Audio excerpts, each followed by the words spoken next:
Group में संयुक्त समस्त सदस्यों नमस्कार। आपका दिन मंगलमय हो। बीड इंटर कॉलेज भगवानपुर हरिद्वार की इस ई लर्निंग कक्षा में सभी का स्वागत है। सुविचारः संपत्तौ च विपत्तौ च महताम एक रूपता उदिते सविता रक्तः रक्तस्ताम्रमयो यथा। अर्थात महान लोग संपत्ति काल और विपत्ति काल दोनों में एक समान होते हैं। जैसे सूर्य उदय काल में और अस्त काल दोनों में रक्तिम वर्ण का होता है। अतः सुख दुख, लाभ हानि, जय पराजय, संपत्ति विपत्ति, इन सभी परिस्थितियों में विद्वान लोग, समझदार लोग, ज्ञानी लोग स्वयं को एक समान रखते हुए अपने सभी कार्यों का संपादन निरंतर करते रहते हैं। ग्रुप में संयुक्त समस्त सदस्यों सुप्रभात। आपका इस ई लर्निंग कक्षा में स्वागत है। ईश्वर से प्रार्थना है कि आपका दिन मंगलमय हो। आइए शुरू करते हैं सुविचार के साथ। चंदनम शीतलम लोके चंदनादपि चंद्रमा चंद्र चंदनयोर्मध्ये शीतला साधु सत्संगति। कहते हैं कि चंदन संसार में सबसे अधिक शीतल माना गया है, लेकिन उससे भी शीतल चंद्रमा होता है और इन दोनों की अपेक्षा शीतलता प्रदान करने वाली सज्जनों की मित्रता, अच्छे मित्रों की मित्रता होती है। प्रिय विद्यार्थियों, आज हम प्रत्यय के विषय में जानेंगे। जैसा कि आपको ज्ञात है, प्रत्यय हमेशा धातु या शब्द के बाद में प्रयोग किए जाने वाले पदों को कहते हैं। उनसे मिलकर ही शब्द या अर्थ, शब्द या धातु या क्रिया अपने अर्थ को प्रकट करने में सक्षम होती है। प्रत्यय शब्द की संरचना देखते हैं। प्रति धन अय प्लस घय। प्रति होता है उपसर्ग, अय गतौ, अय गति अर्थ वाली धातु है तथा घय प्रत्यय है।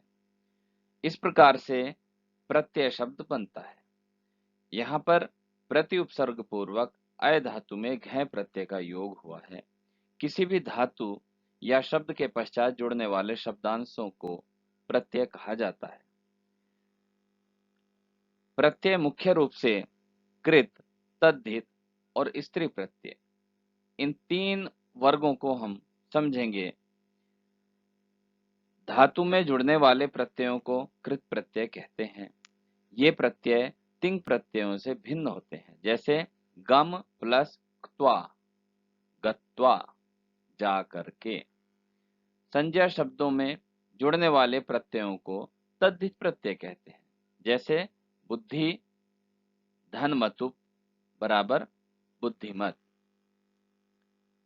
इसी प्रकार से पुल्लिंग से स्त्रीलिंग बनाने के लिए शब्दों में प्रयुक्त होने वाले प्रत्ययों को स्त्री प्रत्यय कहा जाता है। जैसे छात्र, छात्र पुल्लिंग का शब्द है। इसको अगर स्त्रीलिंग बनाना होगा तो इसमें टाप प्रत्यय लगा दिया जाएगा और शब्द बन जाएगा छात्रा।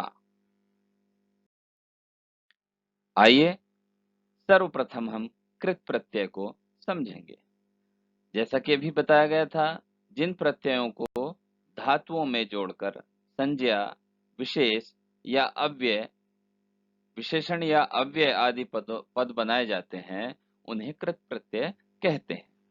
नंबर 1, अव्यय बनाने के लिए धातुओं में त्वा, ल्यप, तुमुन प्रत्ययों का योग किया जाता है। नंबर 2, धातु से विशेषण बनाने के लिए क्षत्रि, सानच, तव्यत, अनियर और यत प्रत्ययों का प्रयोग किया जाता है। नंबर 3, भूतकालिक क्रिया के प्रयोग के लिए क्त, क्तवतु एवं करना चाहिए, इस अर्थ के लिए क्रिया के वाचक तव्यत, अनियर और यत प्रत्ययों का प्रयोग करते हैं। नंबर 4, धातु से संज्ञा बनाने हेतु त्रिच, तिन, ण्वुल, ल्युट आदि प्रत्ययों का प्रयोग किया जाता है। कतिपय प्रमुख कृत प्रत्ययों का परिचय हम आगे देखते हैं। आइए चलते हैं कृत प्रत्ययों के अंतर्गत क्षत्रि प्रत्यय का अध्ययन करने के लिए। क्षत्रि शब्द में यह एक प्रत्यय है। इसमें री और श लोप हो जाता है। लोप अर्थात डिलीट हो जाते हैं। बचता है अत, और अत से पहले म का आगम हो जाता है। तो म प्लस अत बराबर मत, यानी कि जहां पर क्षत्रि प्रत्यय लगता है वहां पर क्षत्रि के स्थान पर मत बचता है। और अगर कहीं मत लिखा हुआ है शब्द के अंतिम में, तो आप समझेंगे कि इसका मतलब इसमें क्षत्रि प्रत्यय हो सकता है।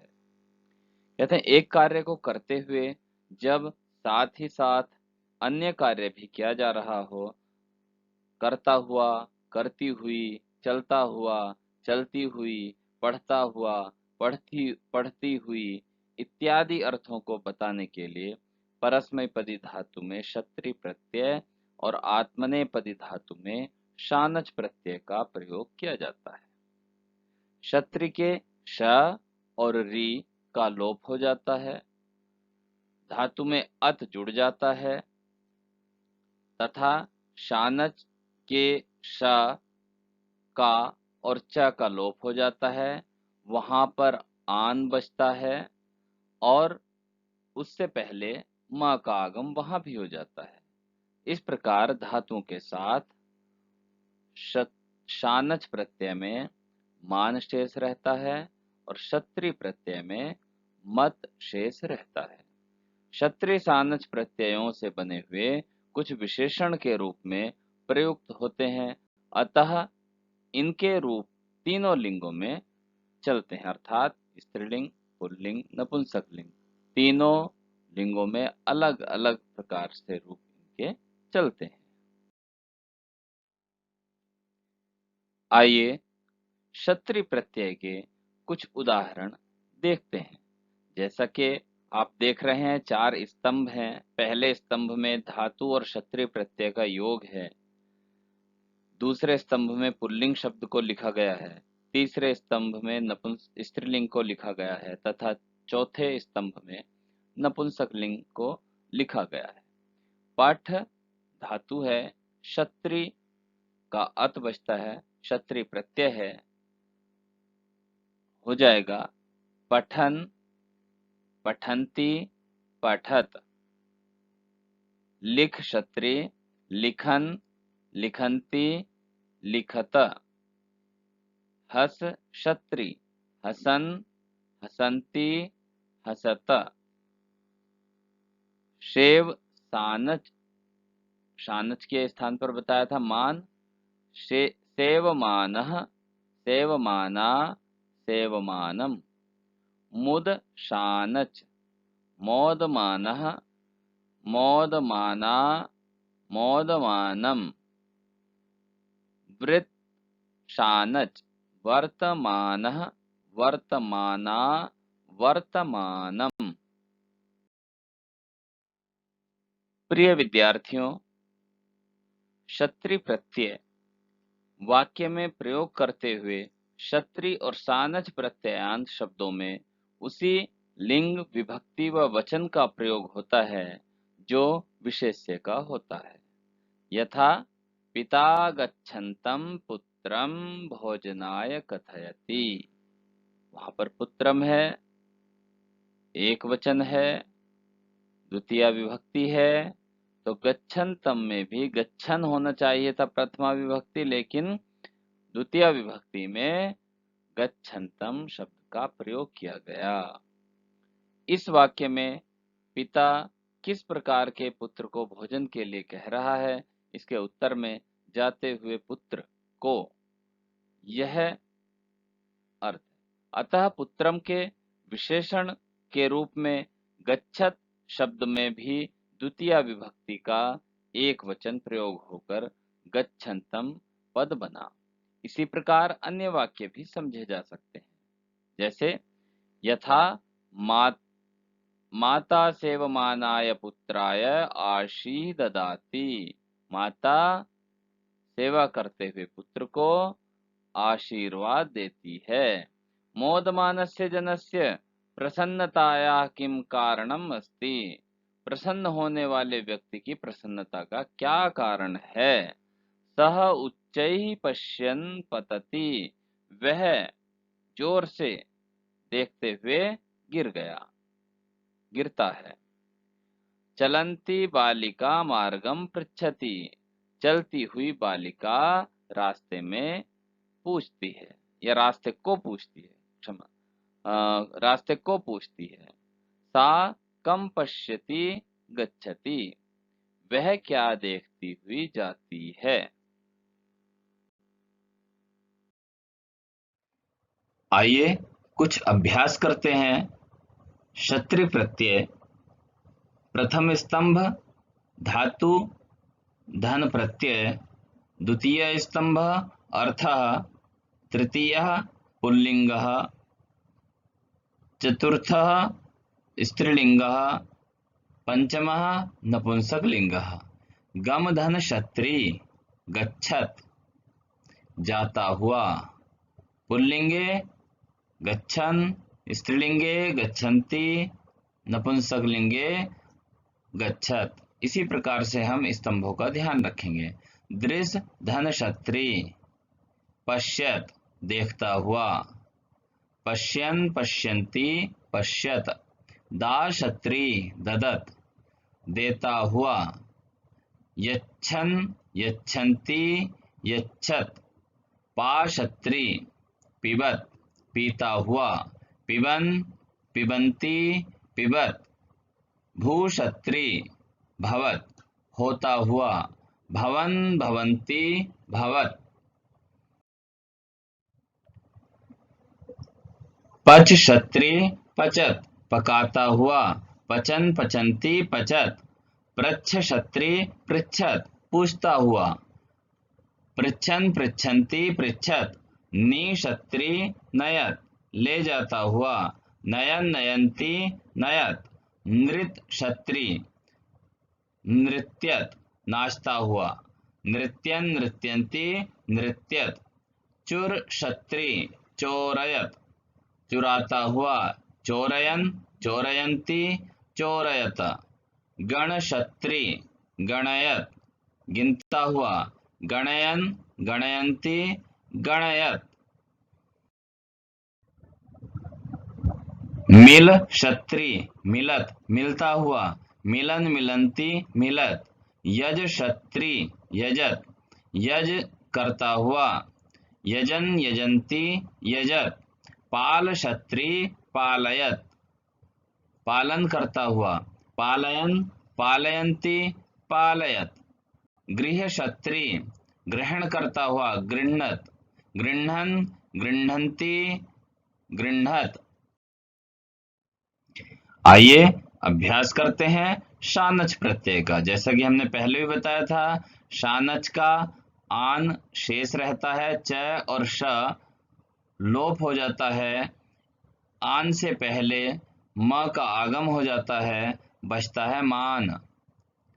धातु क्षत्रि, द्वितीय स्तंभ अर्थः, तृतीय पुल्लिंग, चतुर्थ स्तंभ स्त्रीलिंग, पंचम स्तंभ नपुंसकलिंग। यज शानच यजमान यज करता हुआ, यजमानः यजमाना यजमानम।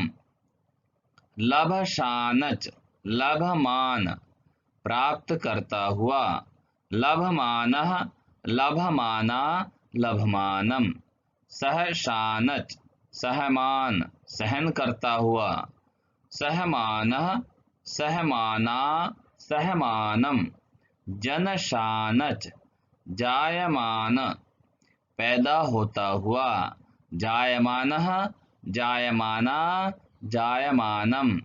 शीशानच शयान सोता हुआ, शयानः शयाना शयानम। वृद्धशानच वर्धमान बढ़ता हुआ, वर्धमानः वर्धमाना वर्धमानम। आइए प्रिय विद्यार्थियों, पाठ्यांश पर आधारित कुछ प्रश्नों को देख लेते हैं। प्रथमः प्रश्नः प्रत्ययान् संयुज्य यथा निर्दिष्टम लिखता। पठ धन क्षत्री, इसका पुल्लिंग में आपको रूप लिखना है। लिख धन क्षत्री, स्त्रीलिंग में इसका रूप आपको लिखना है। सेव शानच, स्त्रीलिंग में आपको लिखना है। सह शानच, पुल्लिंग में आपको लिखना है। वृत शानच, पुल्लिंग में आपको इसका लेखन करना है। हस क्षत्री, स्त्रीलिंग में इसका लेखन करना है। पहले आप इसका प्रयास करेंगे और यदि आप नहीं कर पाएंगे तब इसको समझाकर पुनः हल कराने का प्रयास किया जाएगा। द्वितीयः प्रश्नः यथा निर्दिष्टं परिवर्तनं कृत्वा वाक्याग्रे पुनः लिखत। यथा लिखन बालकः पठति, स्त्रीलिंगे लिखन्ति बालिका पठति। एवमेव प्रथमः क्रीडन् बालकः पतति, स्त्रीलिंगे परिवर्तयत्। उपविशन् छात्रः हसति, स्त्रीलिंगे। सः चलन् खादति, स्त्रीलिंगे। अहं नृत्यं न गायामि, स्त्रीलिंगे। त्वं याचमाना न शोभसे, पुल्लिंगे। ते गच्छन्तः वार्तां कुर्वन्ति, स्त्रीलिंगे। ते धावन्त्यौ भ्रमतः, पुल्लिंगे। प्रिय विद्यार्थियों, आपको गृह कार्य के रूप में प्रश्नावली 1 और 2 को हल करके अपनी अभ्यास पुस्तिका में लिखना है। पाठ्य पुस्तक सेम उसी से क्षत्री प्रत्ययांत शब्दों को चुनकर उनकी एक सारणी बनानी है। आइए योग्यता विस्तार के अंतर्गत जानेंगे अकः सवर्णे दीर्घः। अक, अक का मतलब है अ से क अक्षर तक, अ ई उ री री। सवर्ण अर्थात अ या आ समान वर्ण, सवर्ण समान वर्ण, समान अक्षर। ई या ई, उ या उ अर्थात दीर्घ या ह्रस्व। दीर्घ आ ई उ री री अर्थात दीर्घ बड़े अक्षर। अर्थात दीर्घ संधि में सर्वप्रथम ध्यान देना है कि धन से पहले और बाद में समान वर्ण होने चाहिए। यदि ऐसा है तो योग में दीर्घ अर्थात संधि में आ ई उ री और री हो जाते हैं, इसी को दीर्घ संधि कहते हैं। आज की इस ई लर्निंग कक्षा के कुशल संपादन के लिए समस्त अनुश्रवणकर्ताओं, अधिकारियों, शिक्षकगण एवं समस्त छात्र छात्राओं का पुनः धन्यवाद। कल फिर उपस्थित होंगे इस अनुच्छेद से अगले भाग को लेकर। कल्पतरुः। धन्यवाद। मैं डॉक्टर विजय कुमार त्यागी।